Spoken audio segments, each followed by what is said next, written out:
안녕하십니까?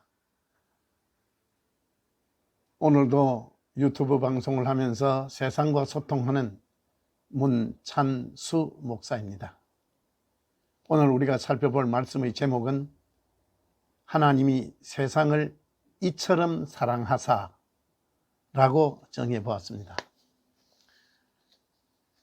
우리는 이 요한복음을 공부하면서 보면은 마태, 마가, 누가 이 공관복음서에서는 만날 수 없는 그러한 상당히 신비한 말씀들이 많이 나오지요.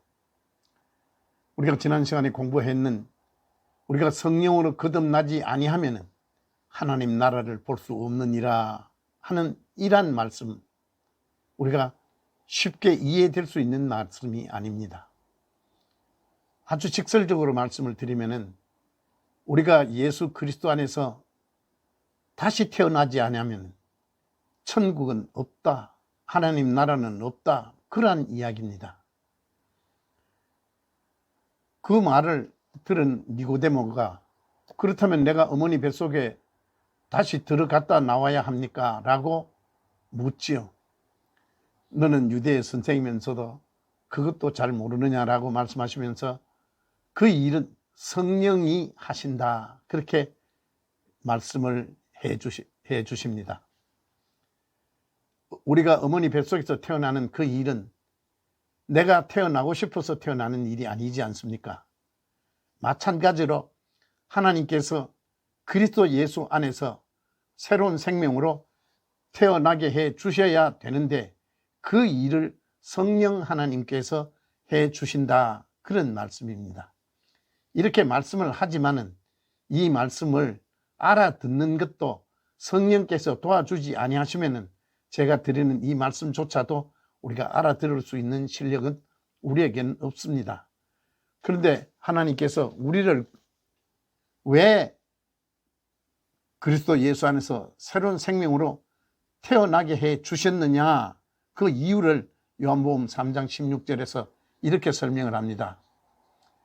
하나님이 세상을 이처럼 사랑하사 독생자 예수 그리스도를 보내주시고 그래서 그를 믿는 자마다 영생을 얻게 하려 하시려고 우리를 그리스도 예수 안에서 태어나게 해 주셨고,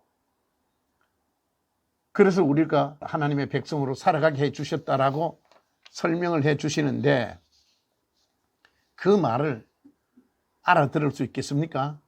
하나님이 세상을 이처럼 사랑하사, 이처럼 얼마만큼 당신을 십자가 위에서 못 박아 죽이시는 그 일을 감당할 수 있을 만큼 우리를 사랑하셨다 그럽니다.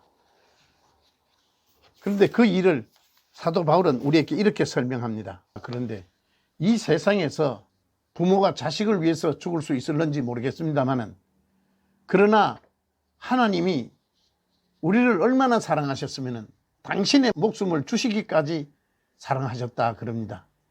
이런 것을 우리가 이해할 수 없습니다.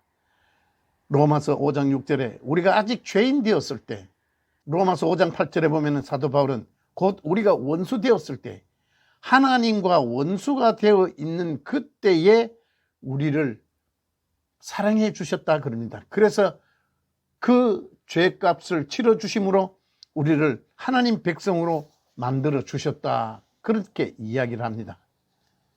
이것이 기독교의 신비라는 말 이외에는 설명할 길이 없습니다. 성경에 보면은 우리가 이해되지 아니한 일들이 많이 있습니다. 기독교의 신비라고 설명할 수밖에 없는 일들이 많이 있습니다. 예를 들어 보겠습니다. 하나님께서 광야에서 양을 치고 있는 모세에게 오셔서 너는 지금 애굽에 가서 바로 밑에서 고생하는 이스라엘 백성들을 구원해 내라 그럽니다. 하나님, 왜 내가 그 일을 지금 해야 합니까? 라고 모세는 하나님 앞에 거부하지요.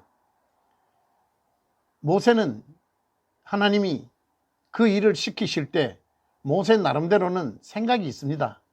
인간적으로 생각해 보면은 모세가 나이 40 먹었을 때 애굽의 왕자로 있을 때 세상으로 말하면 스펙이 빵빵한 그 시절에, 또 젊어서 힘이 있는 그 시절에 그때 나를 사용해 주시지, 이제는 늙고 힘없는 나이 80이나 된 나한테 이제 와서 그 일을 시키십니까?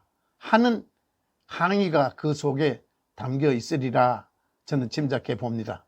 우리 인간적으로 생각해 보면 그렇지 않습니까? 왜 하필이면 젊었을 때 스펙이 빵빵할 때 그때 모세를 보고 그 일을 시키지, 이젠 늙어서 양치기 하는 나이 80이나 된 사람을 불러서 시키시는가 하는 그런 생각을 해볼 수 있을 것입니다. 어디 그뿐입니까? 모세가 40년 동안 하나님의 은혜로 하나님의 말씀대로 광야 40년 이스라엘 백성들을 다 이끌고 이제 가나안 땅에 들어가기 위해서 요단을 건너야 할 그때에 하나님은 모세에게 너는 여기까지, 이제부터는 너의 부하인 여호수아에게 이 사명을 맡겨라. 그래서 여호수아에게 가나안 땅을 정복하고 가나안 땅에 들어가는 그 사명을 맡깁니다.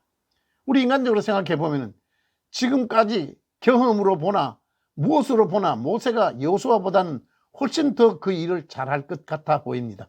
그러나 하나님은 그렇게 모세를 사용하지 않고 너는 여기까지. 그럴 때 모세는 아멘 합니다. 그리고 그때부터 두려움에 떨고 있는 여호수아가 그 이스라엘 백성들을 이끌고 가나안 땅에 들어갑니다. 이렇게 성경에는 보면은 우리가 이해되지 아니하는 많은 일들이 있지만은 그 일을 하나님이 하신다 하셔서 그 일은 매우 신비한 일이다. 그래서 저는 그러한 일들을 기독교의 신비라 그렇게 설명을 합니다. 하나님께서 오늘 사는 우리들을 부르셔서 하나님 백성 삼으시고 또 장차 소망을 가지고 살아갈 수 있도록 왜 우리를 부르셨는가? 그 이유는 하나님이 우리를 사랑하사 부르셨답니다. 그리고 사랑하사 오늘까지 우리의 인생을 움켜잡으시고 이끌어오고 계신다 하는 사실을 우리는 믿어야 합니다. 근데 그 일을 믿는 일조차도 우리의 힘으로는 불가능하죠. 하나님의 은혜로 성령께서 도와주시면은 그 일을 하나님께서 그 일을 해내셨구나. 내가 지금 살아가는 것은 하나님의 은혜이구나. 하나님의 은혜로 그렇게 생각할 수 있는 수준까지 우리가 자라갈 수 있습니다. 우리가 하나님 앞에 서는 그날까지 성령은 우리를 이끌어 가실 것이고 그 일은 하나님이 우리를 사랑하사 그 일을 해내시겠다 그럽니다. 오늘 말씀은 여기까지 하겠습니다. 감사합니다. 다음 주일에 다시 뵙겠습니다. 안녕히 계십시오.